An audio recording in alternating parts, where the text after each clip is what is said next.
কৃষক খেতে কাজ করছে, ঘামে ভিজে গেছে। ছেলে এসে বলে, বাবা, এত কষ্ট করছো, তবুও টাকা কোথায় যায়? ফসল ফলাই, কিন্তু মহাজনের কাছে সব টাকা চলে যায় রে বাবা।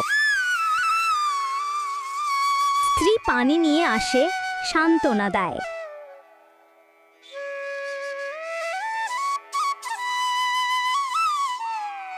কৃষক ধান বিক্রি করতে যায়। মহাজন কম দামে ধান কিনতে চায়। এই দামে না দিলে নে, না হলে তোকে আর ধার দেব না। কৃষক বাধ্য হয়ে রাজি হয়। কৃষক দুঃখ করে বন্ধুকে বলে সব কথা।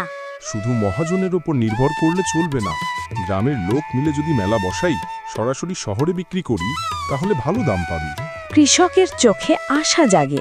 কৃষক শিক্ষকের কাছে যায়।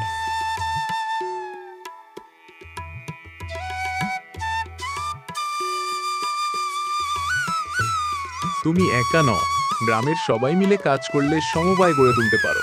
এতে মহাজনের দৌরাত্ম্য কমবে। কৃষক উৎসাহিত হয়। গ্রামের প্রধান সব কৃষককে ডেকে সভা করেন। কৃষক তার কষ্টের কথা সবাইকে বলে।